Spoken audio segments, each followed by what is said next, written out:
Hello, this is Lisa, CEO of Sight for White, welcoming you to this week's first 2024 Talking News on Friday, the 5th of January.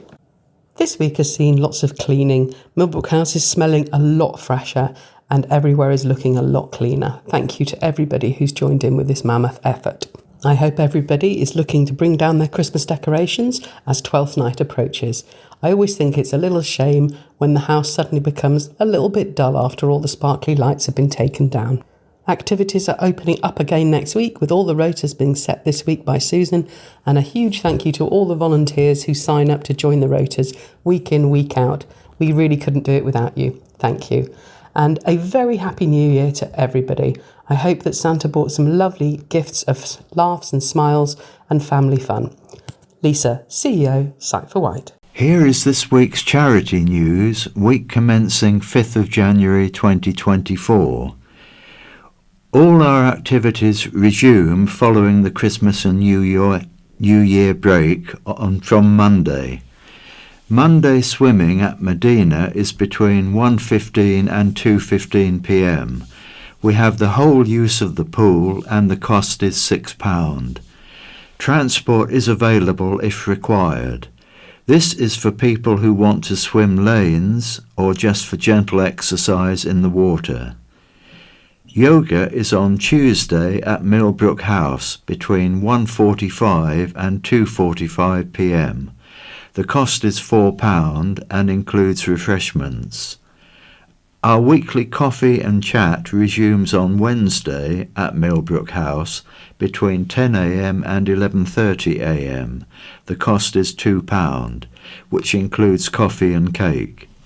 Staff are always on hand to help with any inquiries, and equipment will be available to try out.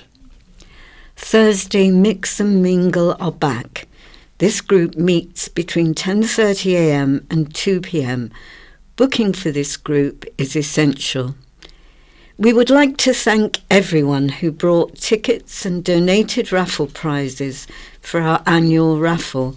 We raised over £1,700, which is an amazing amount of money. Our knitters were very busy leading up to Christmas with their knitted chocolate orange covers, and hopefully we will have raised over £400 once all monies have been counted. We are now looking for knitters to start knitting our Easter items. So if you know anyone who knits and would like something to do, please let Susan know and she will send out patterns, etc. If you would like to join any activity or want more details, please call the office on 522205. This is Den reading an article from Isle of Wight Radio. New care kit for St Mary's Children's Ward thanks to family's generosity. St Mary's Children's Ward has received new care equipment thanks to the generosity of the family of a former patient. The family of Chelsea, who was treated on the ward, made a generous donation in memory of their daughter following her death. Thanks to that donation, new equipment for the care of less mobile patients and those with additional needs has been purchased and installed. A tracking hoist used to help patients move between care areas has been installed and aptly named Hercules. Additionally, a shower trolley named Shirley has been purchased, allowing patients to be bathed safely and securely. This article from Isle of Wight Radio is read by Howard and concerns the demolition of Sandown Town Hall. Parts of an Isle of Wight Town Hall are set to be demolished as major regeneration plans move forward.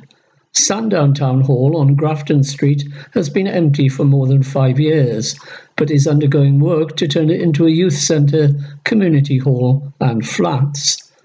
A pair of semi-detached houses will also be built at the back of the hall, but to do so, part of the hall and rear outbuildings will be demolished. The Grade 2 listed hall dates back to 1869, but the parts that will be demolished are later extensions to the building, including the addition to the rear of the former fire station. The Isle of Wight Council, which is behind the regeneration plans, is now seeking the final permission to start the demolition works.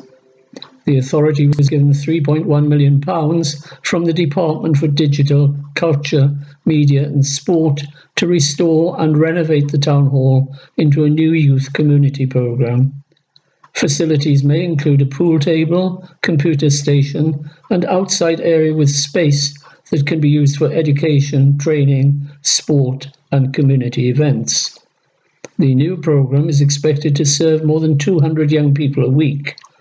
The town hall was last used in 2017 by Central Eltham Youth Project. Significant work is ongoing to save the building and preserve the historic merits of the hall. Last year, the Isle of Wight Council hired a pest control company to remove the extensive pigeon infestation in the hall and the mess made from the birds. Mixed success for those who applied for flood relief following October deluge. From the Island Echo, read by Lee. It has been a mixed bag for those who applied for flood relief following October's adverse weather, with some businesses and households still waiting to see if they will be supported. It was announced back in November that island residents who had been hit by recent flooding were eligible for vital government money. Flooded households were told that they could apply for up to £500 to give cash quickly to help with immediate costs, as well as at least 3 months of 100% council tax or business rate relief. Support was also available for small to medium-sized businesses, and eligible flood-hit property owners were able to apply for a grant of up to £5,000 to help make their homes and businesses more resilient to future flooding via the Property Flood Resilience Repair Grant Scheme. A total of 209 households applied for a community government grant, with 169 of those that applied successful in their application.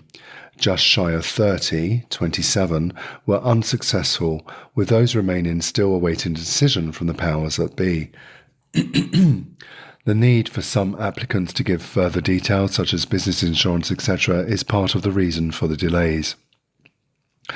Of the 209 households that applied for support, with their council tax that month, 75% or 158 were granted it, with 14% or 30 told that their application was unsuccessful.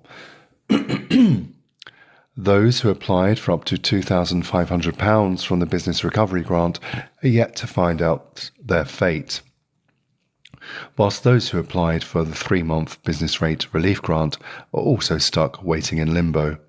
A spokesman from the Isle of Wight Council has said a delay in processing business applications has occurred due to revised guidance from the Department for Trade. Therefore, we've had to work further to check that we need to verify in order to ensure applications comply with the scheme. We have now started to access business applications and will be contacting applicants for further information if required. Hello, this is Steve reading a story from the Island Echo, headlined Councillors reveal their New Year's resolutions as 2024 gets underway. As 2024 gets underway, new challenges and new opportunities sit on the horizon for the Isle of Wight Council, and top Alliance councillors have now revealed their New Year resolutions. In the corridors of County Hall, where tinsel and decorations may still festoon the walls, work continues to keep the island ticking along.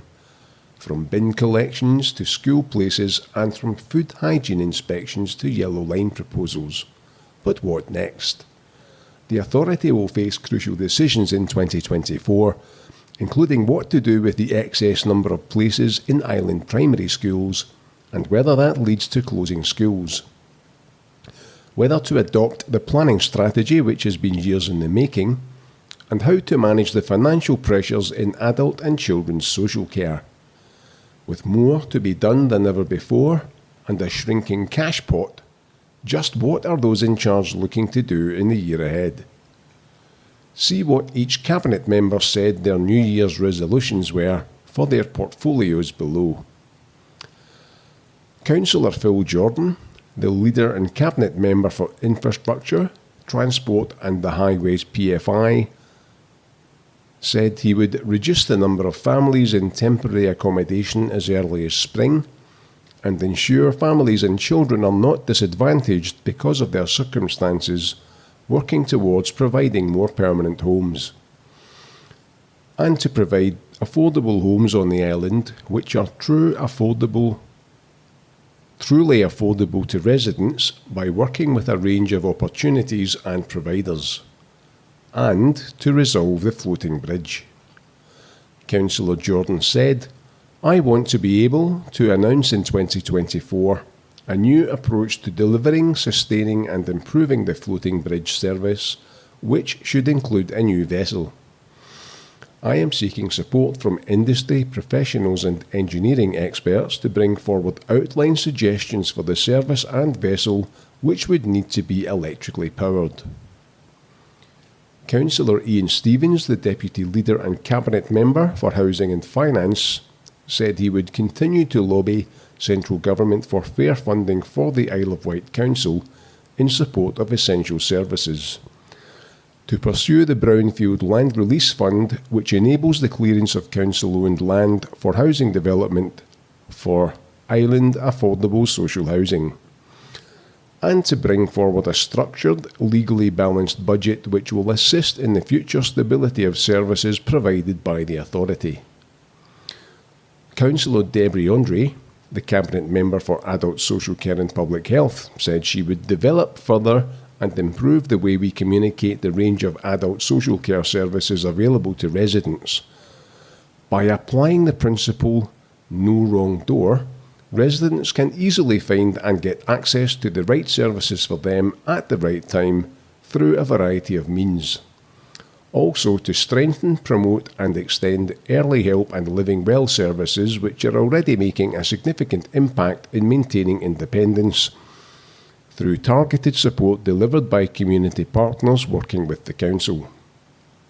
Also, to launch and develop an anti-smoking strategy to support the cessation of smoking among islanders, especially during pregnancy, through a range of interventions and prevent the unnecessary use of disposable vapes by non-smokers, especially young people. Councillor Jonathan Bacon, the Cabinet Member for Children's Services, Education and Corporate Functions, said he would enhance opportunities for children in care and support for care leavers, to create a sustainable school estate, enabling island schools to deliver the best possible quality of education, and to work to improve standards of literacy and attendance at schools. Councillor Paul Fuller, the Cabinet Member for Planning, Coastal Protection and Flooding, vowed to progress the draft island planning strategy to ensure all residents feel secure and safe in their homes, and to ensure residents feel that their council listens to them. Councillor Julie Jones-Evans, the Cabinet Member for Economy, Regeneration, Culture and Leisure, said she would continue the great work by One Leisure, supporting our community's health goals. They are so professional and dedicated, they are a credit to the Isle of Wight Council, she said. Also, to support the delivery of elements of the cultural strategy and continue to work with partners in the southwest area. A new Solent-wide strategy is launching in 2024. Also, to look forward to seeing the new Bay Area Place plan and bring projects forwards to see the aspirations realised, especially for young people who have already helped bring forward the restoration of Sandown Town Hall. Councillor Karen Lucioni, Cabinet Member for Regulatory Services, Community Protection and ICT, said she would get CCTV manned again, to lobby for a police front desk in the Bay Area, to lead on a plan to make Ryde Monkton Mead resilient to future flooding.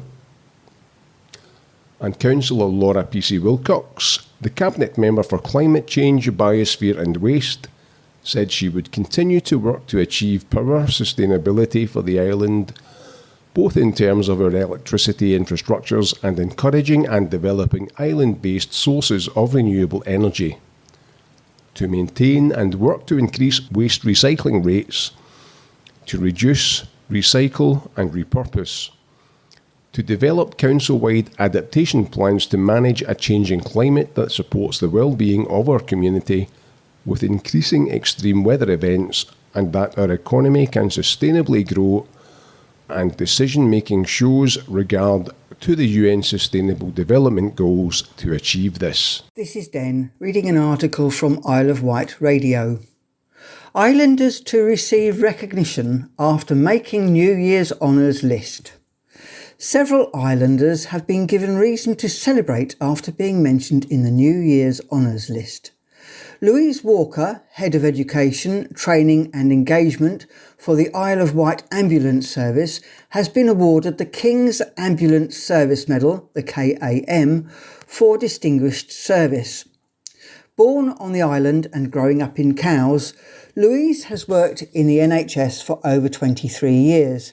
She first qualified as a nurse at the University of the West of England, Bristol, in the year 2000, and went on to work for North Bristol NHS Trust before moving back home to the Isle of Wight. Following a nursing career in paediatrics, the emergency department, and as a resuscitation officer, Louise moved to work for the Isle of Wight Ambulance Service 11 years ago. When she started, there were only 11 public access defibrillators, PADSs. Thanks to Louise's dedication and hard work, the island now has almost 100 ambulance-owned PADs, over 400 privately owned PADs, and Louise is recognised as a national expert in this field. The ambulance service on the island provided no formal first aid training. It now delivers accredited first aid training to businesses and schools across the island. Following successful recruitment, the service now has over 30 volunteer community first responders, along with staff responders, of which Louise is one. She introduced volunteer fire and rescue cardiac arrest responders in 2022, and over the past year, Greenwatch Ride and Shanklin On Call have assisted the Isle of Wight Ambulance Service with over 110 life-threatening incidents. Louise said, "To receive this award is such a privilege, and I feel extremely humbled. I'm incredibly grateful to be part of this team who work so hard. I do a job I love and work with the most wonderful people. It's all for the community we live and work in, and for the island that I grew up on and I love." Another islander who has earned their spot on the list is Deborah Rattan, the Chief Executive of the Hampshire and Isle of Wight Wildlife Trust. She's being recognised with a CBE for services to wildlife and the natural environment, and her remarkable achievements during a 30-year career which has been dedicated to nature conservation. During her tenure, Debbie has overseen substantial growth, and the Trust is now one of the largest wildlife trusts in the UK, with a turnover of £10 million, 150 staff, and more than 28,000 members. Debbie said, "I am beyond grateful for this wonderful award, which reflects just what a brilliant team of staff, trustees, volunteers, members and supporters I have at the Trust. My lifelong passion for nature drives my determination to do all I can to protect wildlife and to restore it to health." Sadly, the UK has become one of the most nature-depleted countries in the world, and our biodiversity is in serious trouble. But through the incredible work of my dedicated and passionate team, we are helping wildlife to bounce back across Hampshire and the Isle of Wight. The founder of the island's own search and rescue team, White SAR, will receive a British Empire Medal for services to search and rescue across the Isle of Wight. Dean Terrell has been called an inspirational leader and innovator with a wealth of experience in search and rescue and radio communications. Also making the list is Diana Violet O'Grady, BEM for her services to the Arraton community. This article from the Island Echo is read by Howard and concerns delays again to the island plan. Changes in government planning rules will mean a delay in the new island plan being presented to councillors, the Isle of Wight Council has said. Cabinet members were due to consider the latest draft of the Island Planning Strategy, that's the IPS, at their meeting on 11th January 2024, before forwarding it to full council for any final decision. However, just before Christmas, the government released a new National Planning Policy Framework, NPPF, which could have implications for the island. The first change refers to exceptional circumstances, which may be applicable to certain areas of the country. The second important change is a specific reference to islands with no land bridge that have a significant proportion of elderly residents. This reference is in relation to whether the characteristics of an area may represent exceptional circumstances, which could justify a different approach to calculating housing need than the standard method the government had expected and required local authorities to use. According to past legal opinion, as well as initial advice on the new NPPF that has been received by the Council, there's no certainty that using a different approach will result in a lower housing number than the one in the current draft IPS. There is even the possibility that using exceptional circumstances might result in a higher housing figure. This is due to the requirement to have regard to market and demographic trends. Councillor Paul Fuller, Cabinet Member for Planning, Coastal Protection and Flooding, has said, given the new government planning policy guidance contained in the NPPF, it's only right that we take time to review the implications of that new policy and in particular the meaning of exceptional circumstances. We've already asked for independent, updated legal and demographic advice over the content of the new NPPF and what it could mean for us on our island. While these national changes might make it easier for us to take a redefined approach to the draft plan, we have to think carefully and consider all options from a fully informed viewpoint. Once we have the necessary advice back, we'll be able to decide on the most appropriate route to providing a new island plan so the island can benefit from the protections and positive benefits a plan will provide as soon as possible. The draft island plan or an alternative approach, if considered appropriate, will be considered at a future Cabinet meeting. Town Council strongly objects to cliff top lodge plans from the Island Echo read by Lee. Ventnor Town Council has strongly objected to residential lodges which could be built near the cliff edge in Bonchurch.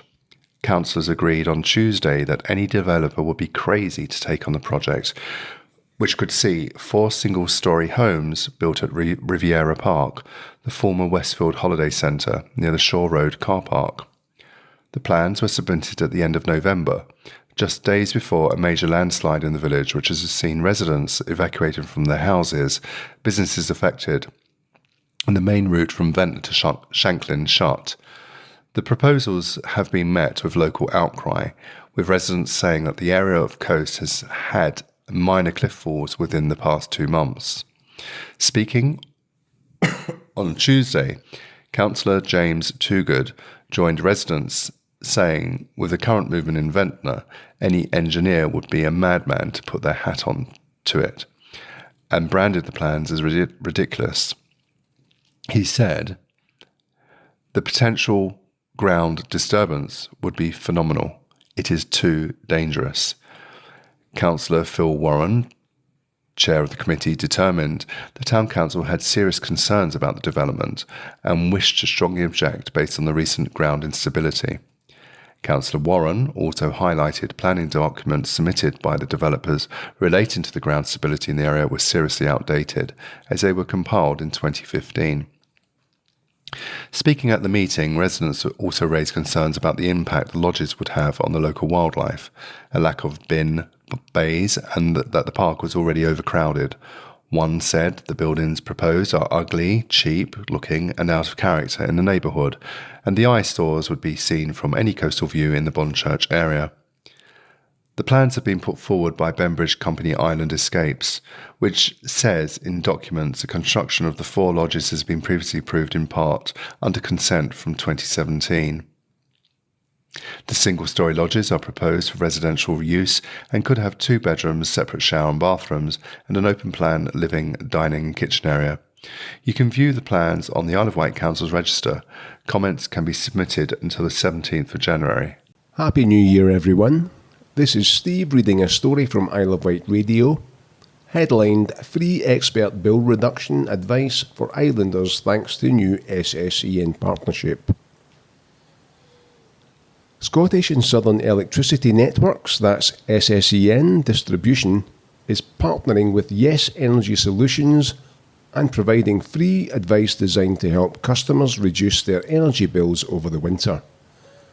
The Yes Advice line is available to customers across the distribution network operator's Central Southern England patch and aims to assist households in lowering their energy bills and preparing their homes for the colder months. Customers registering for support through SSEN will be contacted by Yes Energy Solutions through a series of simple questions to understand where support is needed and taking individual circumstances into account. Yes's expert advisors can then offer free and impartial advice. Householders can choose the level of service that suits them, including support with applications to funding for home energy improvements, advice on benefit entitlement, and help with new green technologies that can save money in the long term. SSEN's Customer Vulnerability and Communities Lead, Emma Merritt, said, "By working together, SSEN and Yes Energy Solutions can bring the right information and advice to customers who are looking to reduce their energy bills, and we can even help change the way they heat their homes by bringing low-carbon technologies into consideration. Our customers are at the heart of all we do, and every support service we offer them is designed to bring peace of mind and better living circumstances to as many people as possible." Emma continued, "I'd encourage our customers across Central Southern England to explore how SSEN and Yes Energy Solutions can assist them by making a simple free call that could make such a positive difference this winter. Over 500 people a month call the Yes Advice line for assistance with saving energy and making bills more affordable. Last winter, 1,700 SSEN customers received help from the Yes Advice line, with the advice proving the means to save over £900,000 on their annual energy bills." Yes Energy Advice Centre Manager Laura Winning said, "We are thrilled to be working with a number of partners on this initiative who are funding the service to help people save money. The service not only prepares them for this winter, but will provide guidance on changes people can make year on year. Those interested in the Yes Advice line can call 03301 359 110 and claim their free energy saving pack. Each new customer receives a free energy saving pack filled with gadgets and tips that help reduce energy use in the home without compromising on warmth." This is Den reading an article from the Island Echo. Police Commissioner praises progress of new operating model as crime down 6.6%. Police and Crime Commissioner Donna Jones has praised Chief Constable Scott Chilton for Hampshire and Isle of Wight Constabulary's performance this year, since he took up the post and introduced a new operating model to deliver a better service to the public. The recognition comes after the Commissioner reviewed the progress of the force earlier this month. The data revealed crime has reduced and more people are being charged compared to this time last year. Burglary has reduced by 13.8%, serious violence has decreased by 14%, antisocial behaviour is down 17.9%, and domestic abuse has reduced 15.3%. Overall, crime has reduced 6.6%, which amounts to 7,891 fewer crimes than last year. Whilst shoplifting has increased, those being charged or summoned to court has increased by 77.6%, reflecting the force's refocus on crimes affecting communities. There is also significant improvements in the 101 service. Callers have often reported having to wait a long time for someone to answer their 101 call. However, November saw the average wait time was 7 minutes 25 seconds when compared to 23 minutes in June. Speaking on the improvements, Donna Jones has said, "These improvements are down to the changes the Chief Constable has made to the operating model since he began work earlier this year. His back-to-basics approach means there is less crime and more people facing justice, which is exactly what the public want. I'm delighted to see a significant drop in serious violence and burglary. However, I apply caution to the drop in domestic crimes, as I know how hard it is for victims to make reports. I will be monitoring this reduction in the months ahead. As Commissioner, I will ensure there is independent support for survivors in place across the two counties for those seeking help but who are not ready to talk to the police. The drop in 101 call waiting times, however, is promising, and I hope to continue to see improvements into 2024. Significantly, those charged with burglary has increased 32.5% compared to last year. The commitment to attend 100% of burglaries is working, and these numbers are promising. There is still a long way to go, but these signs are very encouraging. This is a trajectory we want to stay on." This article from the Isle of Wight Radio is read by Howard and concerns new plans for East Dean. Just a month after plans were shelved for the historic Isle of Wight East Dean estate, new proposals have come forward. The Grade 2 listed building, built in 1824, overlooking the Bonchurch coastline, could now be split into 8 residential flats after Robert Camping, the man behind the plans, submitted a new scheme to the Isle of Wight Council. A previous proposal could have seen the protected estate turned into a well-being retreat with eco-lodges installed in the grounds. Those proposals were later revised to transform the main house into an apart hotel with a commercial kitchen. In December, the revised plans were withdrawn amid a flurry of objections which called the scheme an overdevelopment. Scaled-back plans could now see 6 apartments ranging from 1 to 4 beds created in the historic building, adding to the 2 residential units already there. Plans say internal alterations would see some doors blocked up and new ones created, with bathrooms, shower rooms and kitchens fitted. The finishes of some walls, ceilings and floors could also be stripped. No major external alterations would be made, the plans say, apart from some extraction vents and flues added at roof level. East Dean had previously been used as a wedding venue and most recently as an all-nat children activity centre, but closed due to the COVID pandemic. You can view the plans 23/02196/FUL and 23/02197/LBC on the Isle of Wight Council's planning register. Comments can be submitted until January 26th. One objection has already been submitted against the plans by a neighbour, saying the traffic consequences would serve to destroy the allure and very possibly the safety of this historic site for residents and visitors alike. To get to East Dean on Bonchurch Village Road, Island Road said people would need to use a number of substandard junctions to the detriment of highway safety and would add unduly to the hazards of highway users. The Highways Authority said it would object to the plans if it couldn't be proven East Dean had been used as a 36-bed hotel all year round, as it would generate a significant increase in vehicular traffic. It also said that there was inadequate pedestrian connectivity and unacceptable access width and visibility. Yellow streak. Lines planned for Newport, Carisbrooke and Gunville. From the Isle of Wight Radio, read by Lee. The installation of more yellow lines on the Isle of Wight could be approved next week. Nearly 60 schemes have been proposed to install new parking restrictions or vary them across Newport, Carisbrooke and Gunville. The Isle of Wight Council consulted on the proposed changes in October last year, with 272 valid responses received for the schemes in Newport and 86 in Carisbrooke.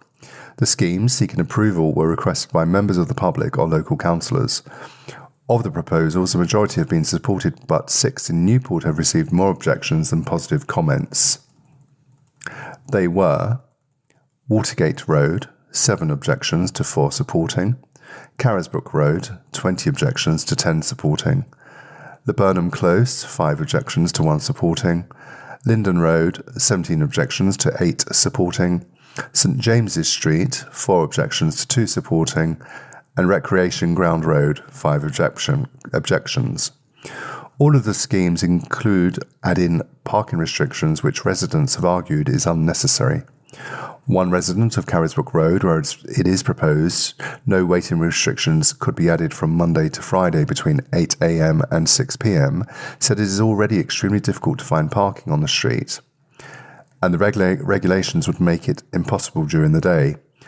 Others argue the schemes would make the roads safer for pedestrians and easier to get through for emergency services. Objections were also made to proposed schemes on Hinton Road in Newport, Clatterford Road in Carisbrooke and Gunville Road, but they received more positive comments. The council has said the loss of on-street parking has been considered, but in some locations priority was given to the road safety and movement of traffic over the preservation of parking spaces. The authority said it has tried to keep the restrictions to a minimum so it can keep as many parking spaces as possible. The cost would be more than £67,000. The Council's Cabinet is being asked to approve the new regulations at its meeting next Thursday, January the 11th, but members could choose to abandon the proposals or amend any of the schemes. If the changes are approved, the Council said it would monitor the impact of the changes and review them if necessary. Hello everyone, this is Steve reading a story from the Island Echo, headlined Simpler Road Signs to Protect Small Animals and Boost Safety Unveiled. Hedgehogs and other small animals will be better protected on the island's roads under new rule changes designed to make it easier for local authorities to put up wildlife warning signs. The current hedgehog sign will be updated following feedback from the sector to make it clearer for drivers. Alongside this, rules around the small wildlife warning signs will be relaxed to make it easier for local authorities to put up such warning signs, helping to better protect hedgehogs and other small animals. Changes made by the Department for Transport will ensure local authorities can place small wild animal warning signs where they are needed most, rather than having to apply to the department on a case-by-case basis. Transport Secretary Mark Harper has said, "These common-sense changes will lead to more small animal signs across the country, cutting down on bureaucracy to help protect both drivers and small animals, improving safety on our roads and making sure fewer casualties are checked in to wildlife hospitals." The small animal warning sign depicts a hedgehog and was first introduced in 2019. As well as cutting the restrictive red tape preventing them being placed, the government has also refreshed the design by adding white quills to the hedgehog's back. This will improve clarity and make it more visible from a distance for all road users. The changes will also help protect vital crossing routes for hedgehogs and other small mammals, particularly on rural roads. Hedgehog numbers in particular have dropped by 30 to 75% in rural areas since the millennium, with traffic a major factor in decline. Hello, This is Frances. We now move on to news items. And hello, I'm John. Strike Disruption Alert by Liam Chorley.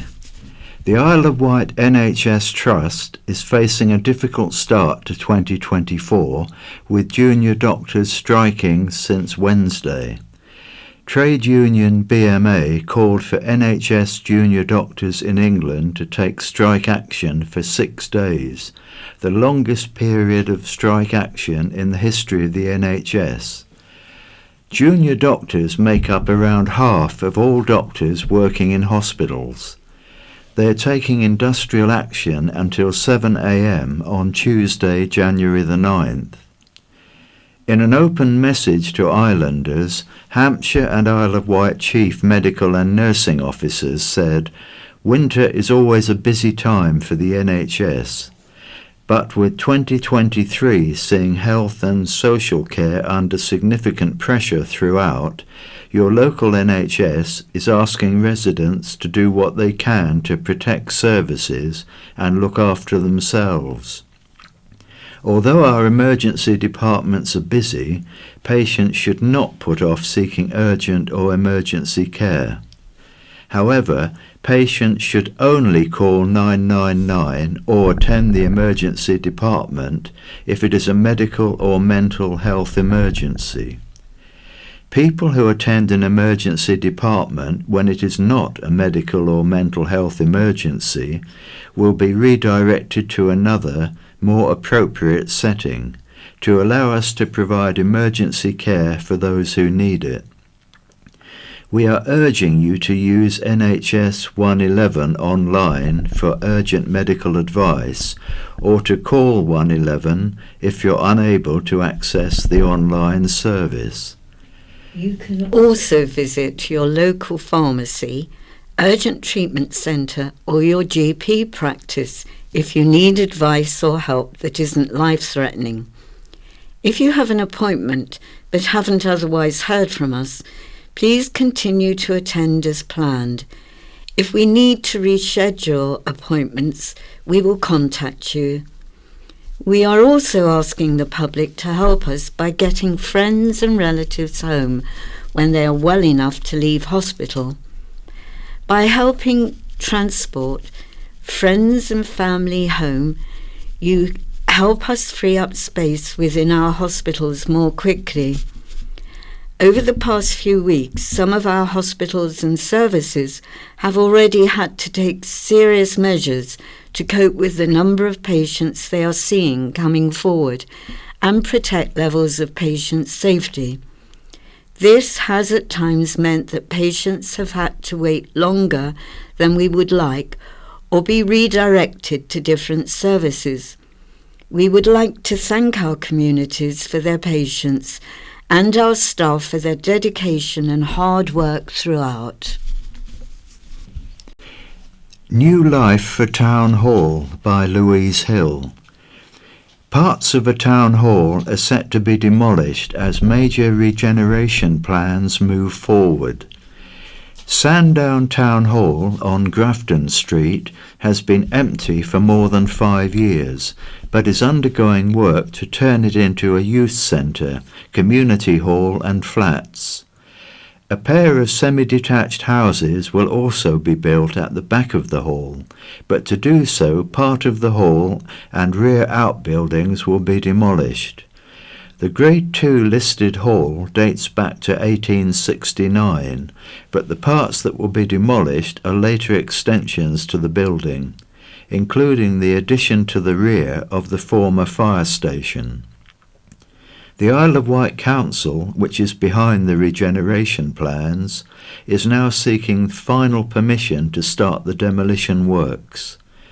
The authority was given £3.1 million from the Department for Digital, Culture, Media and Sport to restore and renovate the town hall into a new youth community programme.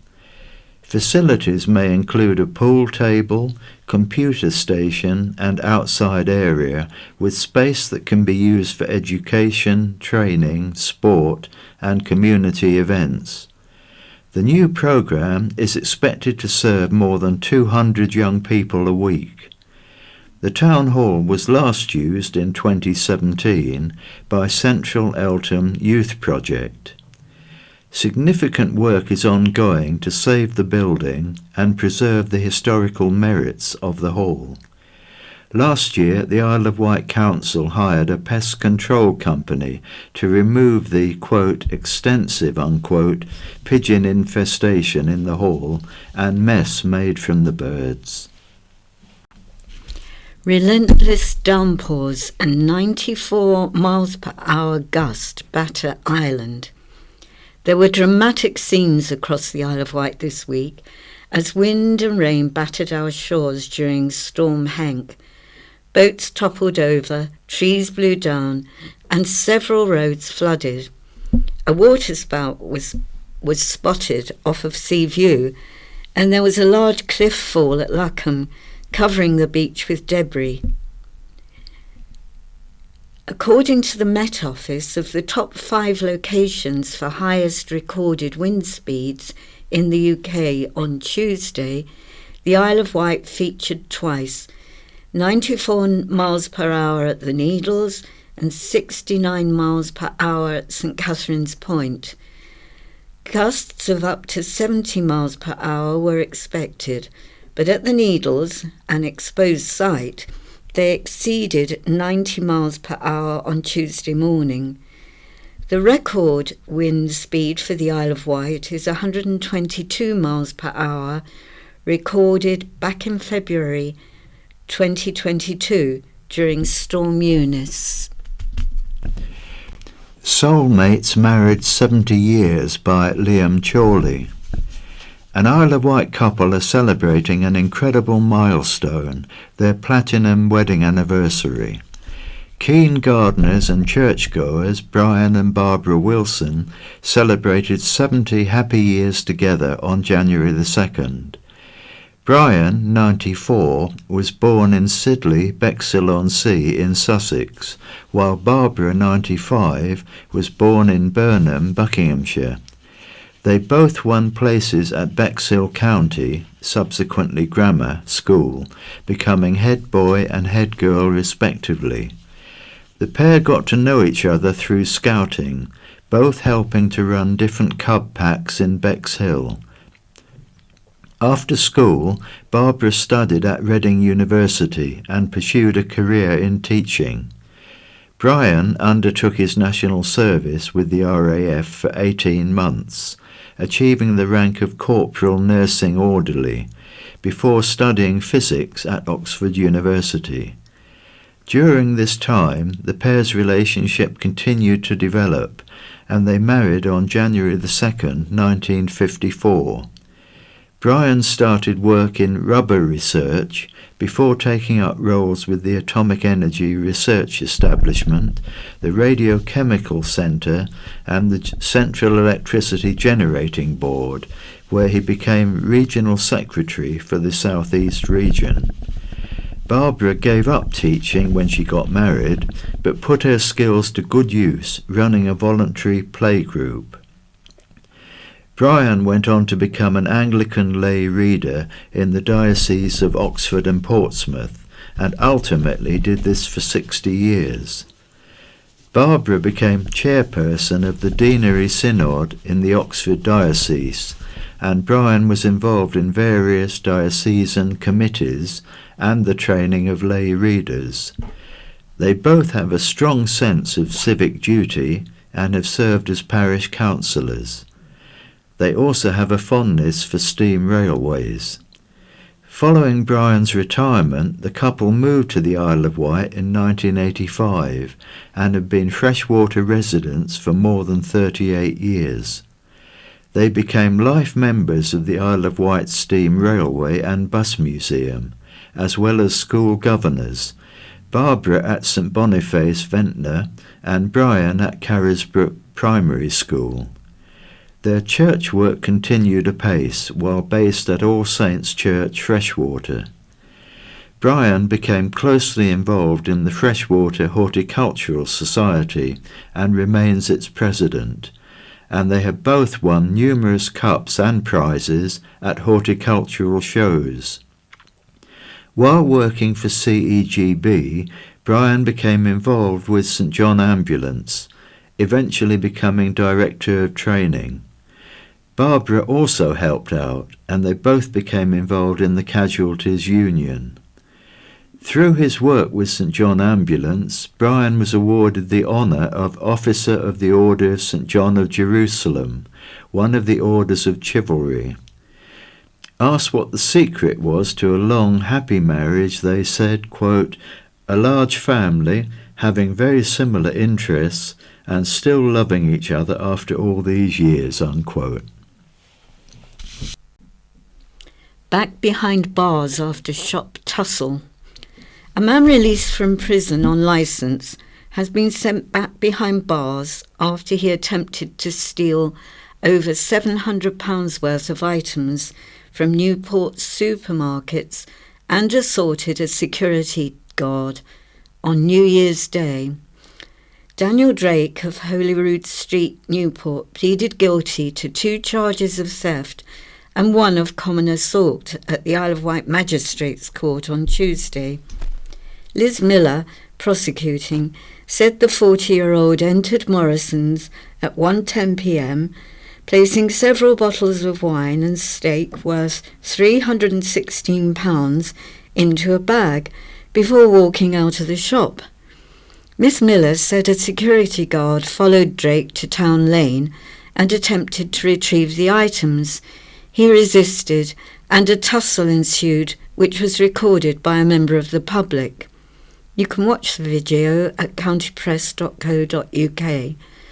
All the items were recovered by the security guard, except for a bottle Drake was holding. The prosecution said Drake later visited Sainsbury's and was recognised by the guard after a photo of him was posted in Shopwatch.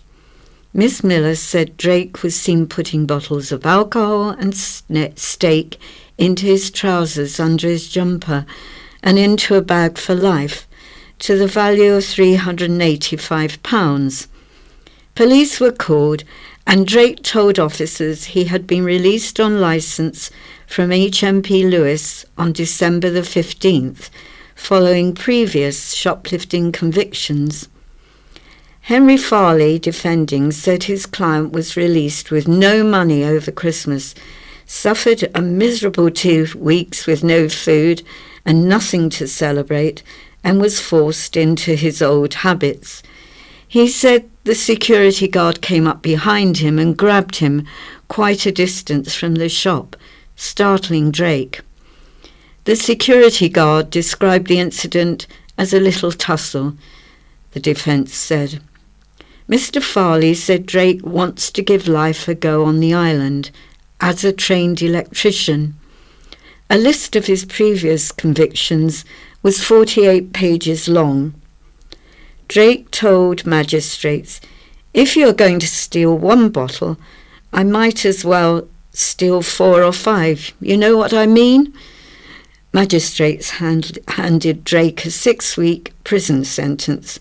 He will also serve the rest of his existing sentence. Oz stop-off for Round World Clipper Cruise. 2 round-the-world clipper race skippers from the island arrived in Newcastle, Australia this week for a short layover before the next leg of their epic journey.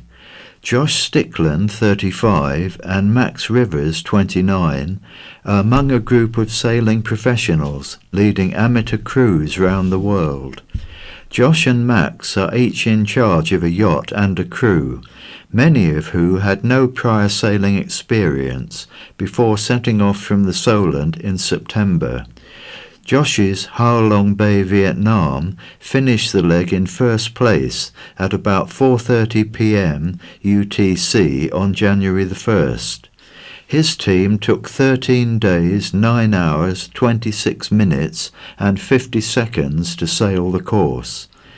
Max Rivers, Our Isles and Oceans crossed the line on January the 4th, just after 10 a.m. UTC, after 16 days, 3 hours, 9 minutes and 50 seconds.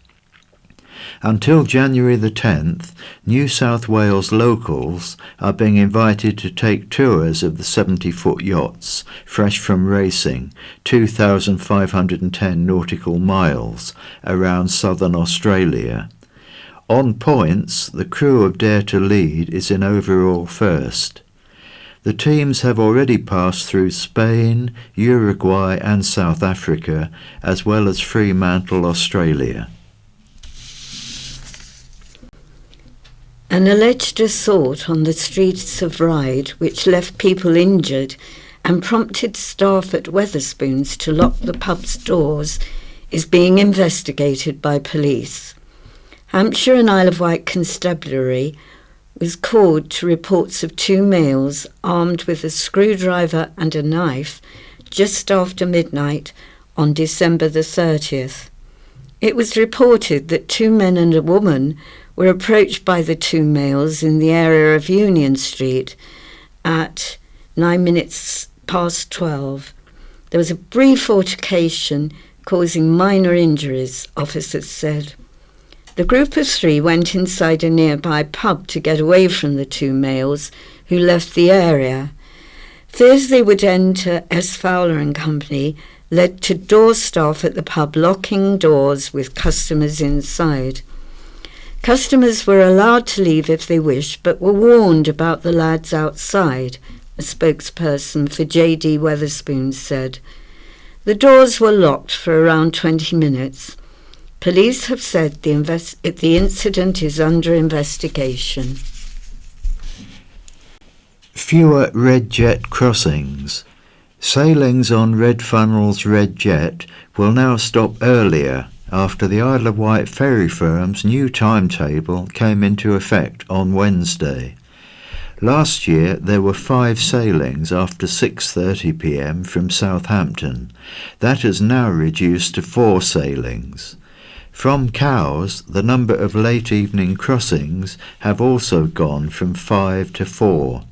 The first will stay the same at 7:05 p.m, but the last will now stop 40 minutes earlier at 11:05 p.m.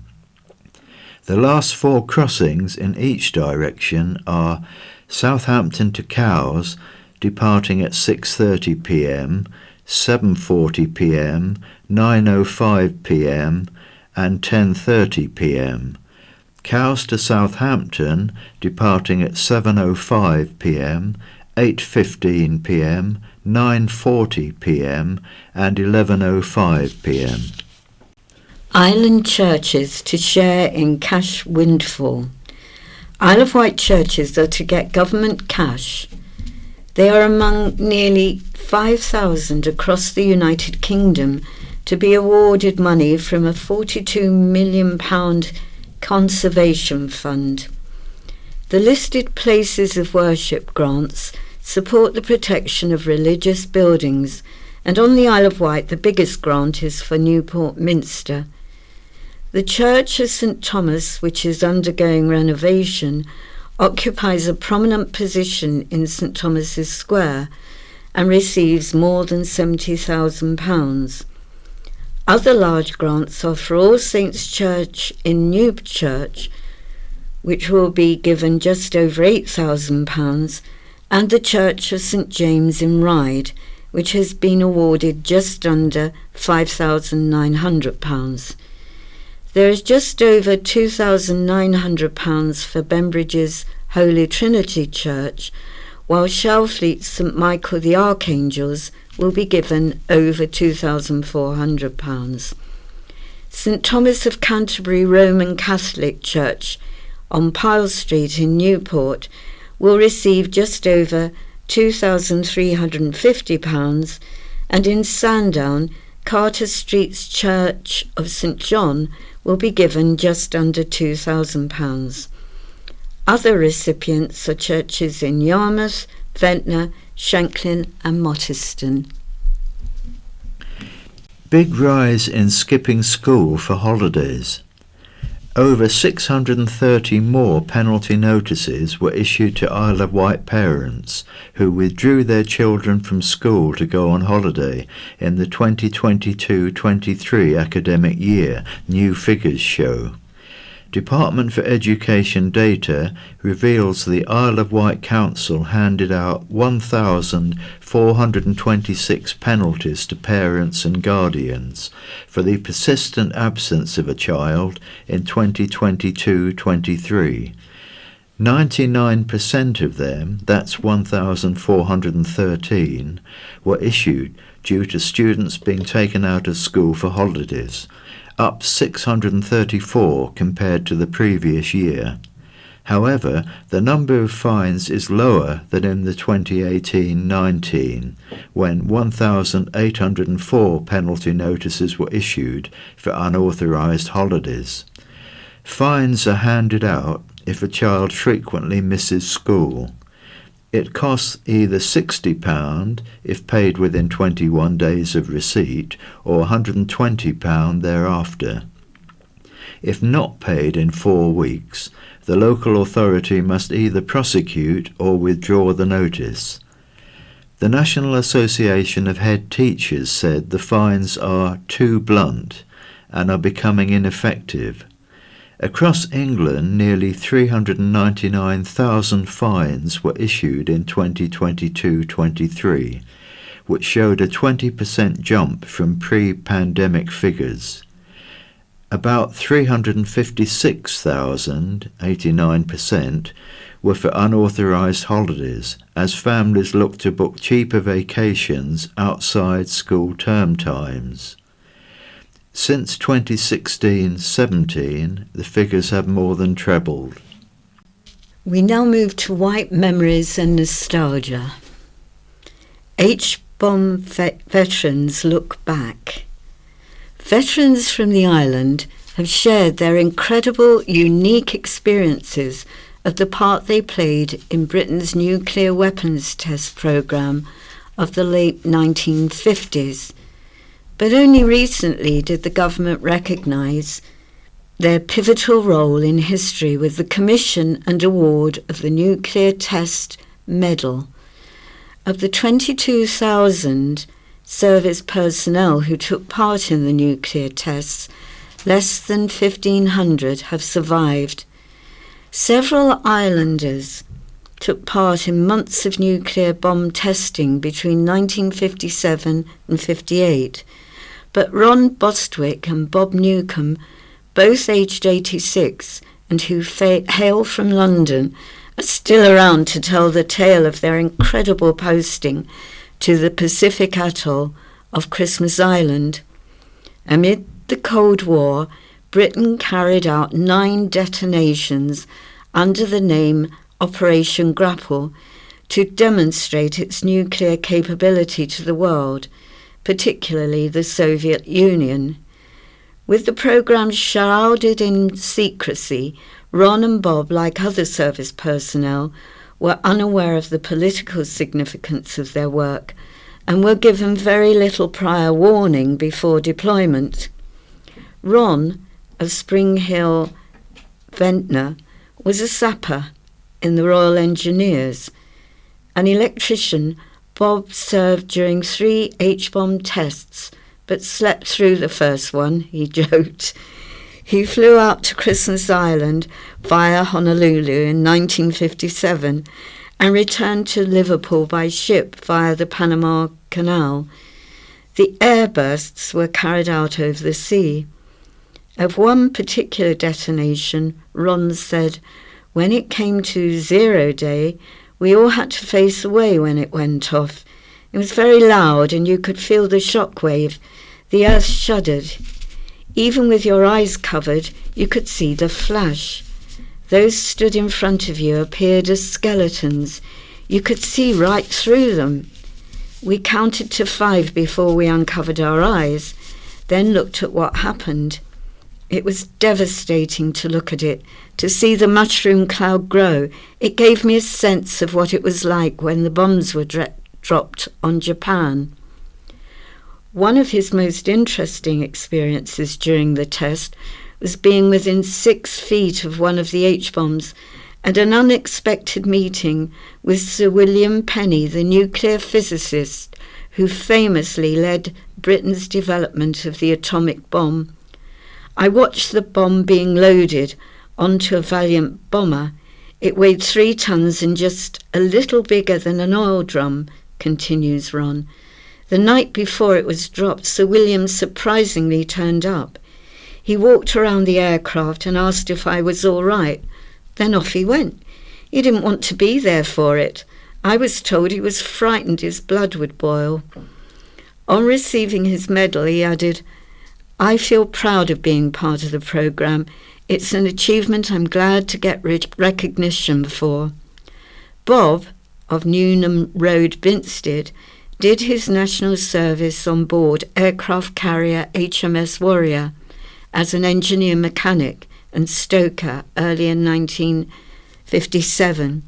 He travelled to Christmas Island via Jamaica and the Panama Canal, then visited ports in South America on the way home.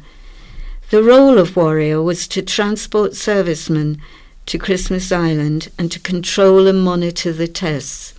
"It was a very significant part of my life," said Bob. "To see H-bombs detonate was something very few had experienced. It was incredible. We were 30 miles away from it. We sat with our backs to the explosion, goggles on, and hands over them with heads between the knees. The countdown started. Then there was a flash, followed by a distant rumble, a strong wind and a light, the intensity of which we were aware of, even with our hands still over our eyes. We could see the bones in our hands like an X-ray would show them. After a short time, we were told we could turn around and face the explosion. A huge fireball like a miniature sun filled the sky in the distance. Then shockwaves, and the sea poured into a curling column of water. As we watched and took in what we'd just witnessed, the fireball diminished in intensity until it looked like a passing cloud that drifted away in the light wind. When he left the Navy, Bob embarked on a career in electronics, working for a company which ironically made atomic devices.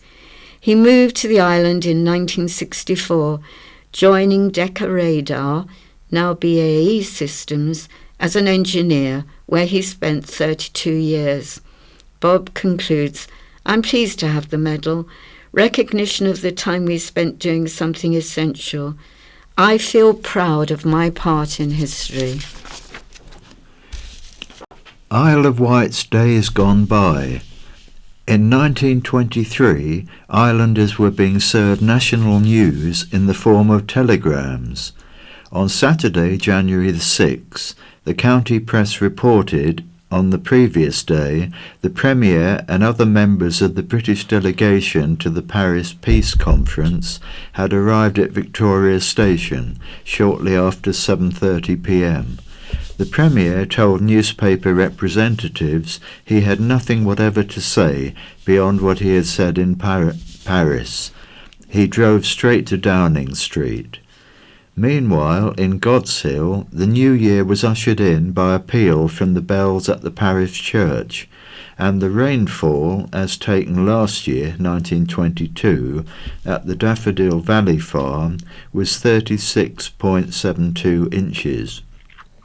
In 1974, at a Ventnor Council meeting, Mr. C.E. Davies, clerk, reported on completed schemes, which included the Flowers Brook sewage disposal for £8,586, the extension of the High Street car park for £3,845, repairs to Bonchurch groins and improvement works for £16,020.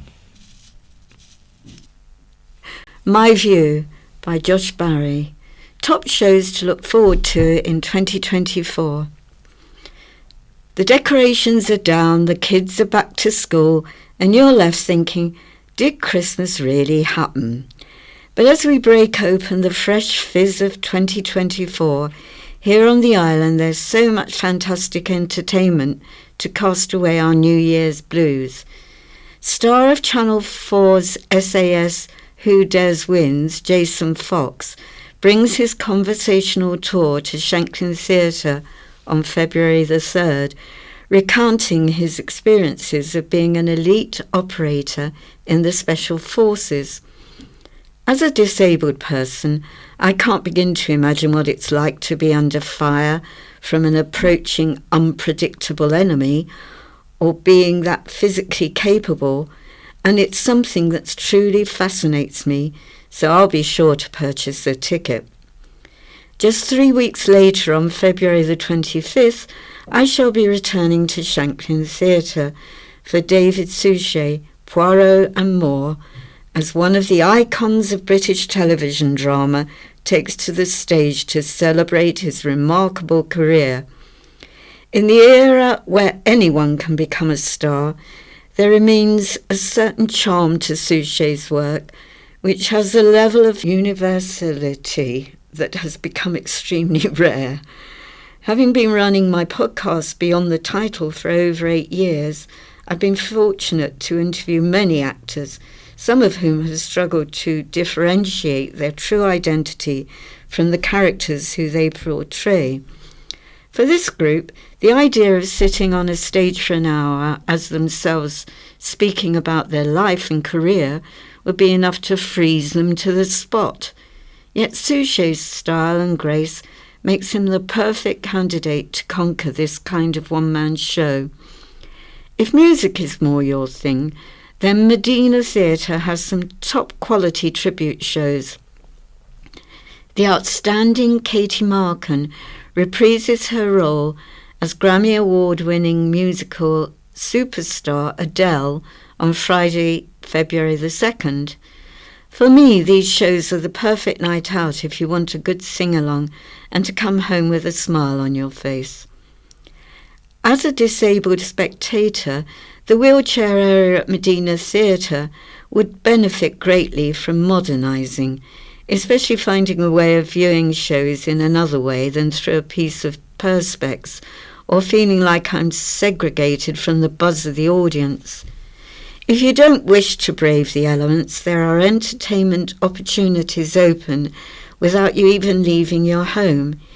Each Friday in February, I shall be releasing a special edition of my podcast Beyond the Title, celebrating the significant contribution of women in entertainment, featuring contributions from Dame Sheila Hancock and Dame Maureen Lipman, among other formidable pioneers of showbiz. So, lots to look forward to this year, proving that 2024 will be one to remember.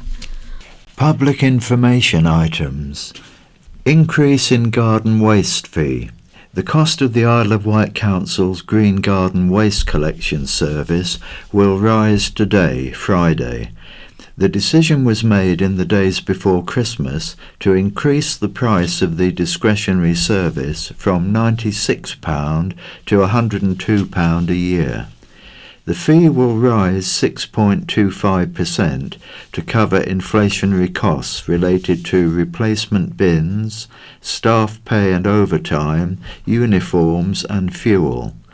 In 2017, when the scheme was first launched, the service cost £60 and rose to £72 in 2022, with a further hike last year to £96. The monthly subscription price will rise from £8 to £8.50p. The council says the service is extremely popular, with currently around 10,350 subscribers having their garden waste collected from their houses fortnightly. In 2024-5, County Hall is required to find savings or generate more income, and the garden waste change means the council could make an additional £60,000 a year. Invite to nominate community heroes. Isle of Wight radio station Vectis Radio is bringing its community awards back for a second year, and islanders are being urged to get nominating. The awards, which launched last year, are a way to celebrate the valuable work of island community not-for-profit organisations, volunteers and charities. Station manager Ian Mack said, Vectis Radio has been working in the community for many years now, and we always strive to do more for our community. Following the success of the inaugural awards last year, we are excited to announce that the awards continue in 2024, and we invite all community organisations to apply. The awards are split into several categories: Community Project of the Year, New Community Project or Organisation of the Year, Island-Based International Project or Organisation of the Year, Animal-Focused Community Project or Organisation of the Year, People-Focused Community Project or Organisation of the Year, Charity Fundraiser of the Year, Volunteer of the Year, and Most Inspirational Person in the Community Award, new for 2024. This year, a new category has been introduced, Most Inspirational Person in the Community. Entries to the categories are free, and event tickets will cost £10. To nominate, head to vectisradio.com/events/Isle of Wight Community Awards. Entries must be submitted by midnight on January the 22nd. An awards ceremony will be held in Newport on March the 15th. What's on? Expert insight into heroic poster girl of sea rescues by Laurie Little. Grace Darling and the Fine Art of Saving Lives at Sea is a lecture by Dr. James Taylor, which will be the next event for the Arts Society Isle of Wight. Darling's daring rescue of steamship passengers off the Northumberland coast in 1838 brought her international fame. Discover more about her bravery and short life, she died aged 26, and the artistic contribution that has helped to keep her in the public eye. Grace became the poster girl of the Royal National Lifeboat Institution and was the first woman awarded their Medal for Gallantry. This talk coincides with the commemorations to mark the 200th anniversary of the founding of the RNLI in 2024. James Taylor studied at the Universities of St Andrews and Manchester and is a former curator of paintings, drawings and prints and coordinator of various exhibitions and galleries at the National Maritime Museum Greenwich, also lecturer and ship's historian on board cruise ships. The lecture is on Tuesday, January the 9th at 2 p.m. at Northwood House, Cowes. There are places for visitors at all lectures for £10 per person, but booking must be made in advance to info@theartsocietyileofwight.org.uk. Most lectures are now also broadcast on Zoom for those who cannot attend in person. Lifeboat Heritage Book marks 200 years of the RNLI. In 2024, the RNLI, the charity that saves lives at sea, will be 200 years old. It has also been life-saving on the island for more than 160 years. To mark this milestone, Isle of Wight author, speaker and lifeboat historian Noel Stimpson has written a lavishly illustrated book, The Lifeboat Heritage of the Isle of Wight. It is available from local outlets across the island, and all proceeds will be given to the RNLI. Noel said, "When I became the island's RNLI Lifeboat heritage officer, I was presented with an amazing collection of photographs of island lifeboats and lifeboat stations. I felt these should not merely be archived, but should be seen and enjoyed by the many who care about our island's maritime history. I am proud to dedicate it to all those extraordinary people who save lives at sea as the RNLI celebrates its bicentenary. The Isle of Wight has been pivotal in RNLI history, with over 400 lifeboats built in Cowes and East Cowes shipyards. Plus, for 60 years, the RNLI's Inshore Lifeboat Centre at East Cowes has built, maintained and repaired over 1,800 inshore lifeboats. Chair of the Isle of Wight RNLI Lifeboat Board, Robin Ellsworth, said, "Noel's unique collection of photographs form an outstanding record of islanders' contribution to life-saving around our coasts. They show the evolution of lifeboat design, help commemorate those brave crews and lives lost in serving others, and are a significant contribution to the RNLI's 200th anniversary year." We now have letters. Look for the positives from Bob Seeley, Isle of Wight MP. I am saddened to hear that Mr. Howe seems to think life is getting worse in so many ways. County Press, 29th of December. I try to stay positive and dedicate myself to trying to make things better. I also believe that islanders, judging by our brilliant volunteering culture, also try to improve things and look for positives. I don't have space to answer all Mr. Howe's list of issues, but to answer the key ones. Our policing is getting better. We have 30 more police officers on the island out of 600 more officers in Hants and the Isle of Wight. And next week we are opening a new police station in Cowes and reopening one in Ryde too. Our environment is getting better.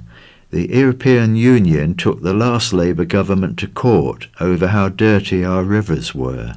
Since then, the Conservatives have passed groundbreaking laws to clean up our rivers, beaches and seas. The island will serve as a national example of best practices in the water industry. That 200 million plus investment on the island started last year. Out of 15 monitored beaches, 13 are excellent and 2 are rated good.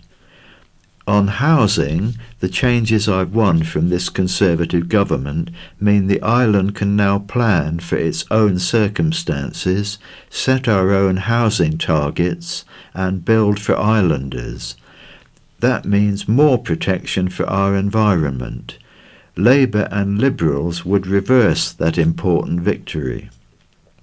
On health, we do need more GPs and we need more NHS dentists too. There will be news on that soon. On the plus side, at St Mary's the new wards are being finished. A new diagnostics centre is being built, which will result in faster tests, scans and checks for islanders. And a new community health hub will be opened in Newport by early summer. Our recruitment for nursing staff is good. These are all real improvements. Life changes and there are always new battles to be fought. But like most islanders, I try to make a positive difference and I'll always be fighting to get the island a better deal. Misinformed comments. Councillor Jonathan Bacon, Isle of Wight Council Cabinet Minister for Children's Services. I must briefly respond to part of our current MP's column in last week's County Press. In a number of articles he has produced recently, as well as some party political literature, assertions have been made that the Alliance administration and by implication myself, have not been listening to head teachers and others involved in our education system. Either he is not paying attention to the information that is being put out into the public domain, or he is willfully misrepresenting the facts for political gain. As has been widely publicised, I have met with the head teacher's executive, following which an agreed statement was issued in November. I have also had meetings at some individual schools and issued an invite for any schools who wish to have a one-to-one meeting. In addition, I have also had meetings with governors. All these meetings have been useful and productive. Further meetings are planned in the new year, including a meeting with the Head Teachers Forum next week, which the new Director of Children's Services, DCS, will also be attending. An outline plan for the process of dealing with issues relating to our schools was set out in the statement referred to above, and I am in the process of filling in the detail of this plan with the new DCS. As such, the assertion they are refusing to listen to our senior teachers is simply untrue. The statement made by Mr. Seeley that I'll be pushing the council to improve raised a wry smile. He has not been in touch at all. He has stated a number of times that he was writing to the council about education. We still haven't received the letter.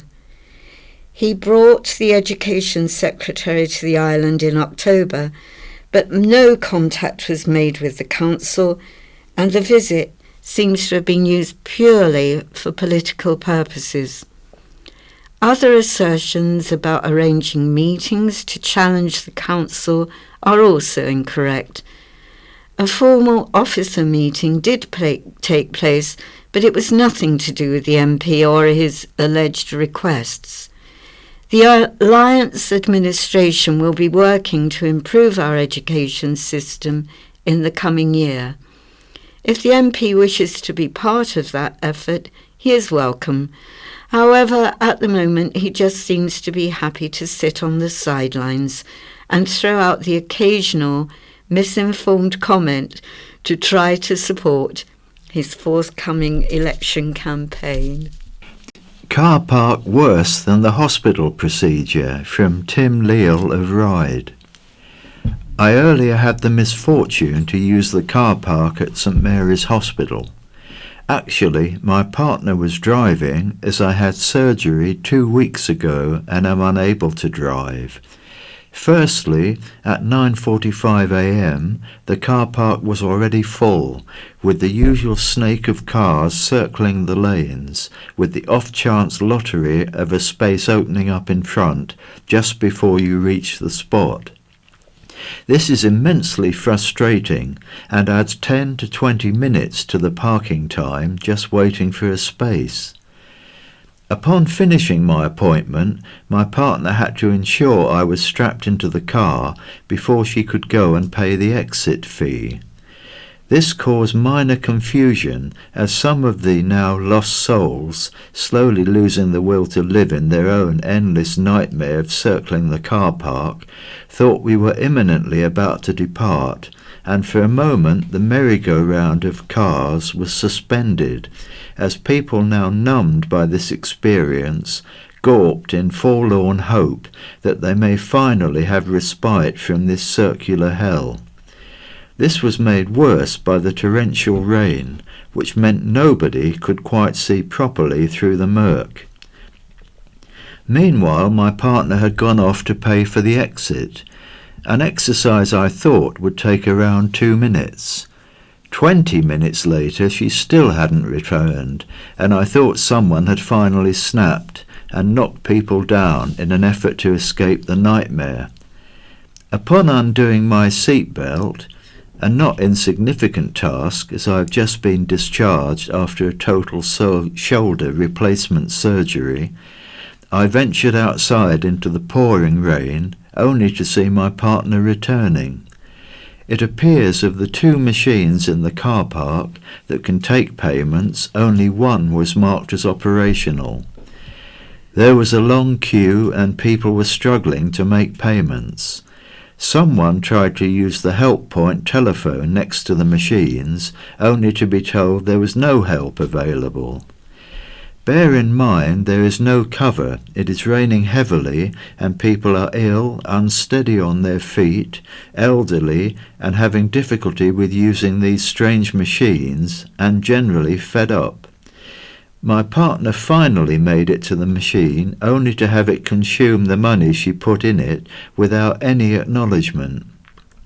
She tried again, but this time used her card and it spat out a receipt. But she paid twice. It is already expensive enough in these car parks without having to pay twice. I have to say, having surgery was less traumatic than using the car park. Someone should be ashamed of the mess and what they put patients and visitors through when visiting the hospital. I look forward to hearing how this aspect of using the hospital will be improved with the expansion and would like to know if APCOA, which runs the car park, actually do anything than install money machine and then abandons us. I suggest these machines are taken away and replaced with something more reliable and intuitive to use.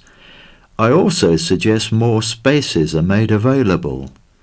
Have a chat with the prison opposite or with B&Q is my advice. Finally, all the staff inside the hospital were brilliant.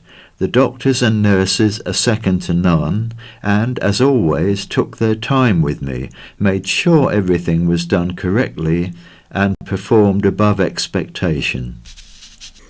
Agitated by ferry port experience, Marion Rumans, Bembridge. What an absolute disgraceful experience I received from Whitelink on December the 27th. Returning home to the Isle of Wight, the day Storm Gerrit started to make its entrance, I departed from Surrey at 9:20 a.m. for the 12 noon ferry from Gunwharf. The visibility, due to constant drizzle, low cloud and wind, not ideal, especially in Portsmouth, where the traffic was becoming extremely busy. Upon arrival, I drove to the second checkpoint, where I could see a member of staff. The first was an unmanned ramp. I spoke to the lady. Her reply was that this is cargo, and I would have to exit and go to the passenger entry. I asked her where. She said she was dealing with cargo, not passengers. The passenger entry was just behind me. So I departed, and the sat-nav had me driving all around Portsmouth again to the same place where I had just left. I became agitated and drove up the unmanned ramp to the checkpoint for passengers, to be told I was too late and £25 will have to be paid. By this time I was beyond hope. I had already paid £183.25, now an extra £25 plus VAT, making it £27.50, a grand total of £210.75. I complained as politely as possible, saying I am an aged pensioner and I am not wealthy. The young lass rang for help, and guess who came along? The lady who knew nothing about passengers, only cargo.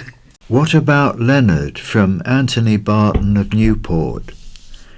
Having read the article about Charles Dickens in the county press, 29th of December, and the mention of John Leach, cartoonist connected with Punch, with his blue plaque, it reminded me of another Punch cartoonist with island connections. Leonard Ravenhill, 1867 to 1942, also illustrated books for Jerome K. Jerome, Rudyard Kipling and H.G. Wells, amongst others, according to Wikipedia. His obituary in the county press, 4th of April 1942, records that he took up residence at St Helens in 1918 and died in Ryde in 1942. He was buried in St Helens churchyard with his first wife, who had died at St Helens in 1922.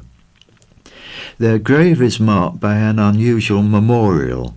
One of his descendants had it cleaned a few years ago. On the memorial he is identified as Leonard Ravenhill of Punch. Leonard Ravenhill doesn't have a blue plaque locally, as far as I know. Perhaps someone should consider him for one. As another point, his daughter, Sylvia Colillo Needham, was at one time a Ryde Town councillor and co-proprietress of the Galleon restaurant in Union Street. So it's now goodbye from Francis. And it's goodbye from John, wishing you all a very happy new year. Information from Trustee Chris Biles regarding Southern Vectus onboard information system. There are currently some technical problems with the 4G infrastructure upon which the onboard information system rely, meaning that the next stop announcement updates are not always being triggered.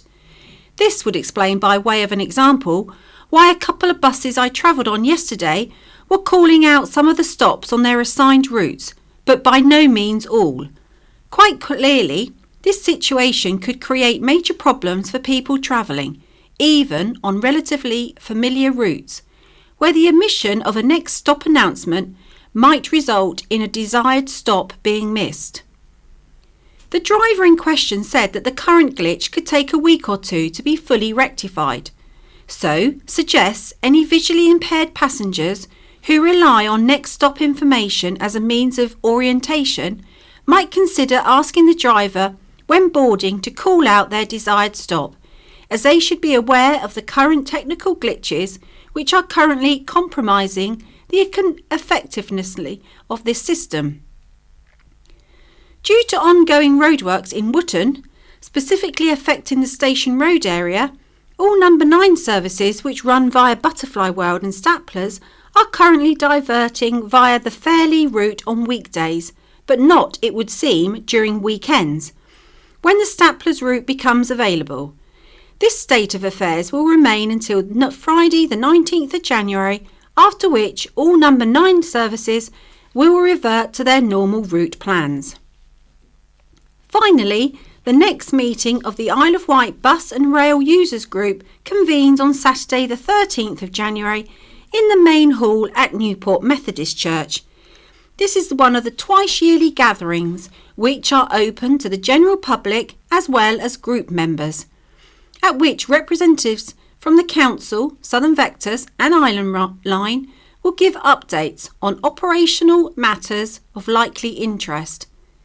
Since there's an open forum section of the meeting, at which questions can be taken from the floor, this could be a benefit to any Sight for Wight member with an interest in local public transport who can make it to central Newport that day. The Methodist Church is in Quay Street, on the left-hand side when walking towards the river. Ushers are usually in attendance, both outside and inside the building, to assist visitors to the main church hall, and if needed, help anyone with locating a seat. BBC Sounds. Music, radio, podcasts. Good evening. On this first In Touch of the year, we're going to be finding out what 2024 holds for the charity Guide Dogs and its relatively new CEO. I'll be quizzing him about his plans in a moment. And the man who, since losing his sight, can no longer drive a car on the roads, but he can still build one. I've done some modifications to it. It's got a massive turbo on it. It's got large injectors, which is why it smells of the fumes, because it's pumping loads of fuel in there, and all he wants to do is go.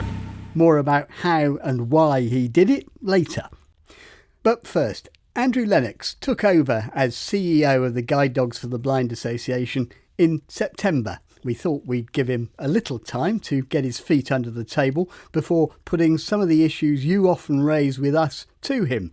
And the start of the year seemed a good time to check out where he stands on a number of issues.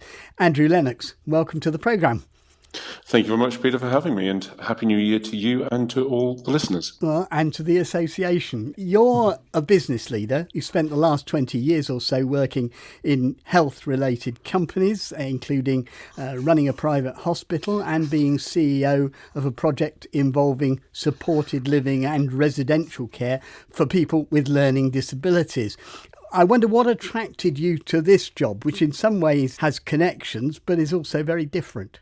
The piece that attracts me most is I'm most interested in outcomes. How can I help as many people as I can? And if I look back at my past, Guide Dogs for me was a great attraction. It was one of the charities that in my youth we supported. I remember many times being at Yafford Mill on the Isle of Wight, where I was born and raised, going along to Guide Dog events, watching the parades. But then as I went through my career and I got more involved in health and social care, I like to be able to see the outcome of my work making a difference to people's lives.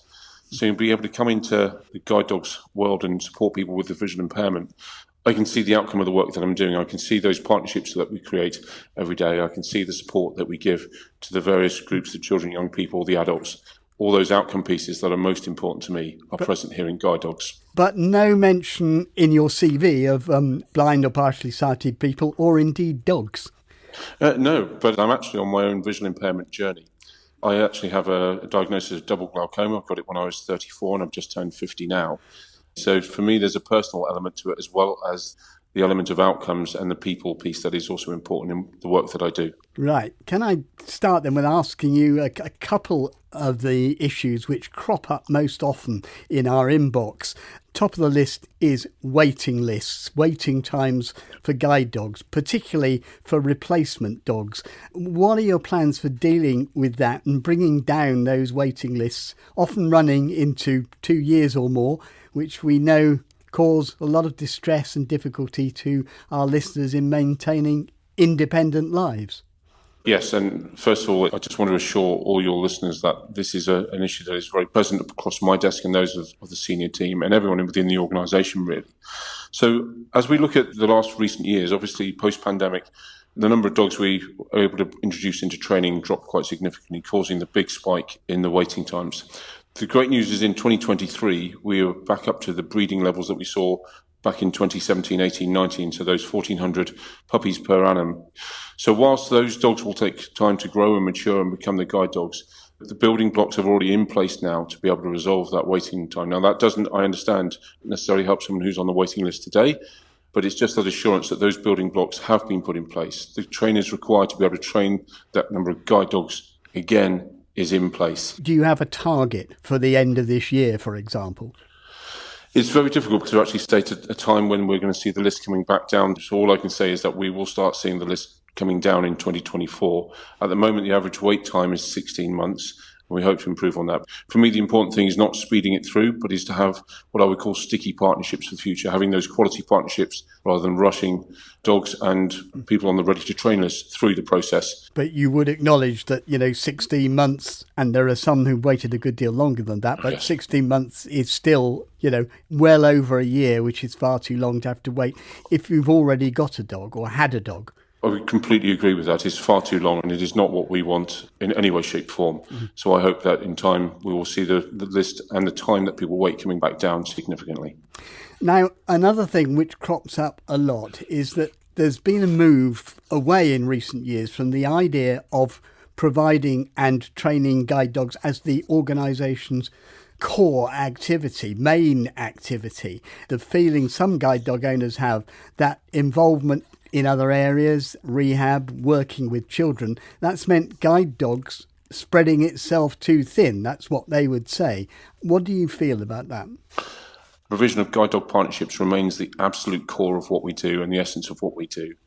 We've actually been doing services for children since at least 2012, so it's not something new that we've started in recent months or years. This has actually been part of our kind of DNA for some time.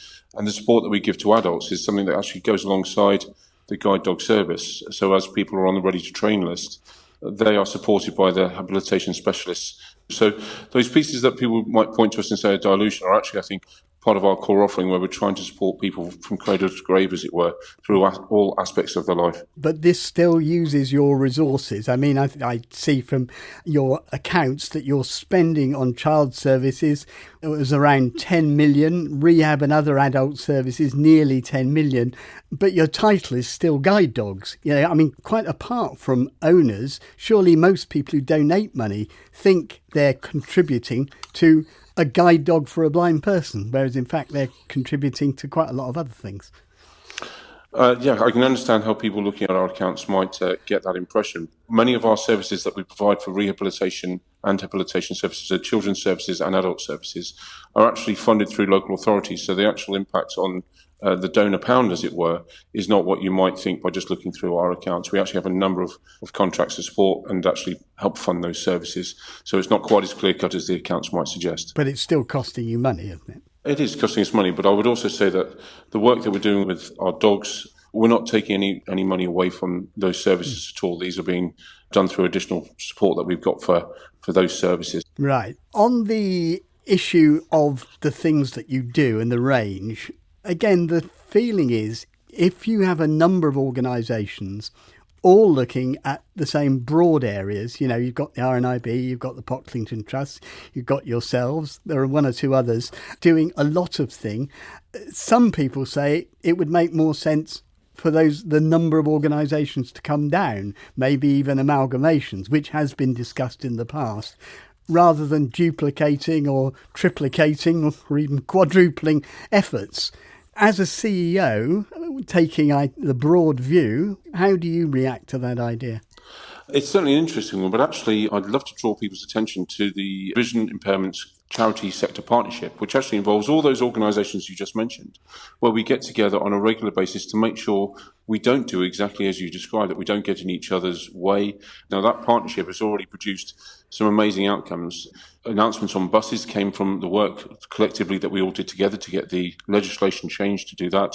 The recent launch of the iCare pathway for adults was also something that came out of the partnership. So I'm not sure that there's much more we could be doing as a sector than actually making sure we sit together and do not triplicate.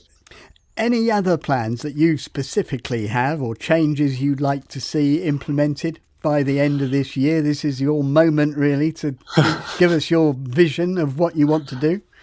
Yeah, it's a very simple vision in my mind. So at the moment, the trustee board and myself and the exec team, we're working through what's our longer term strategy for Guide Dogs. Where do we see ourselves being in 10 or 15 years? So whilst we might have 3 or 5 year kind of aims, actually our world is changing quite dramatically. For me, my vision is a simple one. It's to help as many people as we can. One of the experiences I had very on in my guide dog journey, I was over at one of our sites speaking to the team. A gentleman came in, just started talking to me about his brother who had been quite ill with cancer. And actually he was due to go to palliative care that day. So we got 2 guide dogs out to give him an escort, a kind of a guard of honour, if you were, from his flat to the car for the last time he was going to be going anywhere. And he was telling me about how much watching the guide dogs when he was trapped in his flat, not able to go anywhere because of his illness, watching the guide dogs and the guide dog owners training and how it brought a smile to his face and what a positive impact it had on him, which is why he was going to leave us a gift. Unfortunately, the gentleman passed just in mid-December.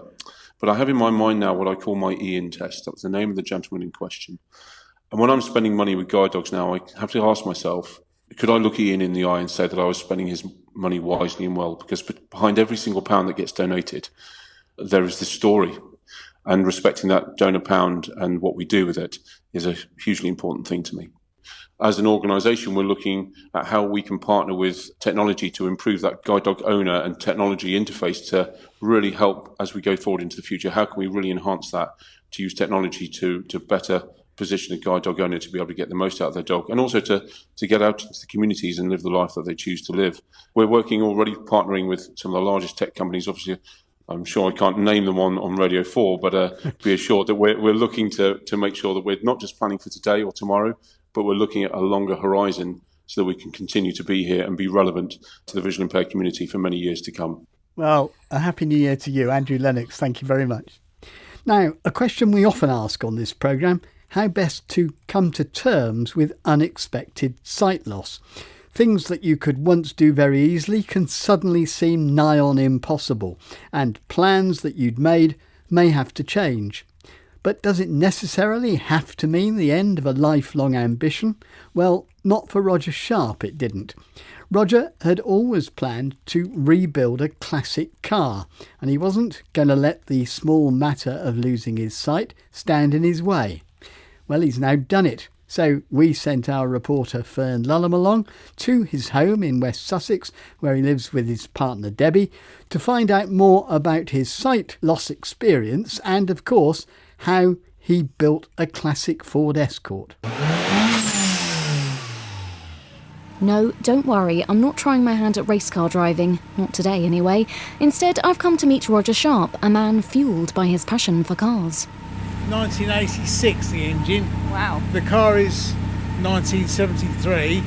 I've done some modifications to it. It's got a massive turbo on it, camshafts, it's got large injectors, which is why it smells of the fumes, because it's pumping loads of fuel in there, and all it wants to do is go. Yeah, right?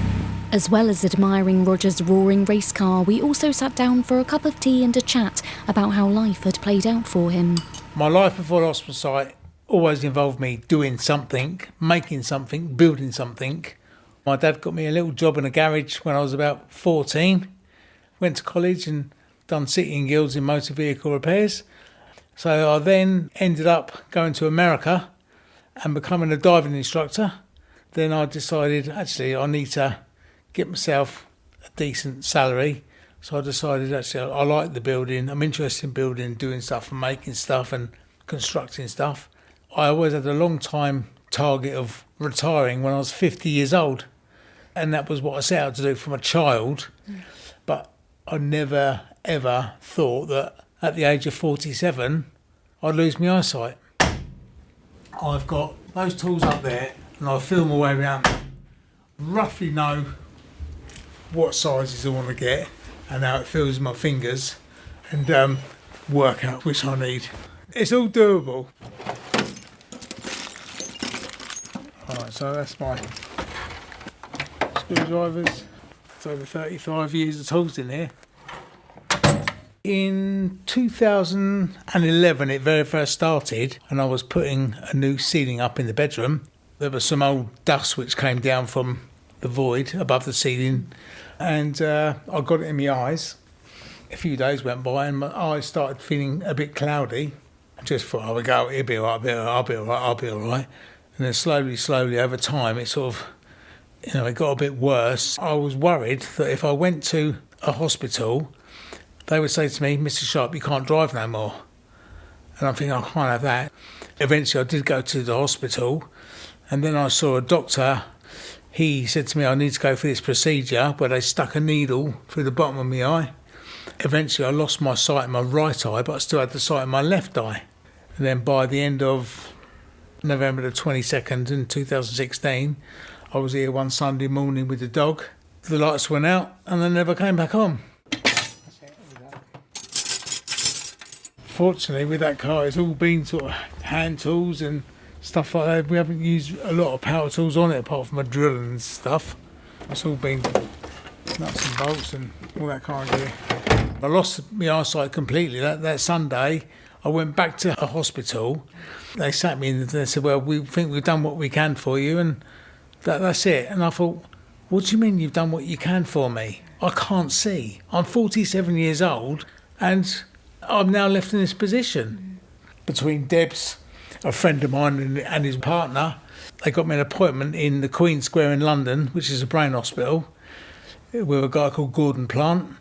He had a little pen light, and he went round to the side of my eye, he shone it in there, and he said, has anybody ever told you your optic nerves are quite pale?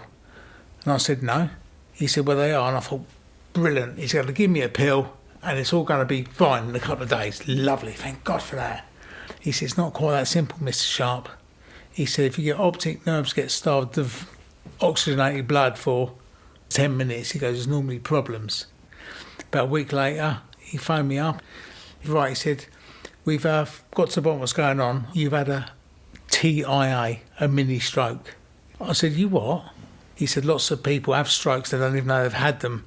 I just think that things may have been so much different if just someone had listened to what was going on, listen to the person. And I firmly believe that people aren't listened to. There was no help.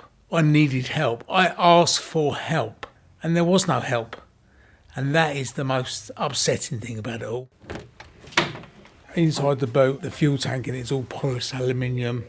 The battery's in the back instead of the front because the engine takes up so much room in the front. And then the colour of the car it's called ermine white. I've never actually seen the car, but I've been told by people that do know about cars that it is beautiful. How does that feel when they say that to you? If anything, it's disappointing. I can't drive it. I want to drive it. No, I've done all this work and all this effort and all this financial as well, money. So I've done it and I wanted to show it. It's worth it now, yeah, because I've ticked the box. You've done it. I've done it, yeah. So I guess the $1 million question is, how did you adapt to building a car without your sight? Well, when I was building the car, I had a CE-approved structural steel workshop, and what I would do is I would have a box of job cards and I would fold cardboard up into shapes, cut shapes, bend, fold, whatever into shapes that I needed to make various mounts, brackets and stuff. I would ask the guys in the workshop to make me those mounts, and then once they'd made them, I would feel them to make sure they're all sound and all smooth and all nice and how I wanted. Memory, just, okay, but if I undo that there, I know that's going to come down there. Back to basics. Simple is best. I suppose to a certain degree I am proud of myself, but I don't really think anything more than that really, because it's just what I've always done. I just want to do what Roger Sharp wants to do in his own little way and just let me get on with it. Roger Sharp, not letting anything stand in his way. Our reporter was Fern Lulham. We stay with cars, but in a very different context next week.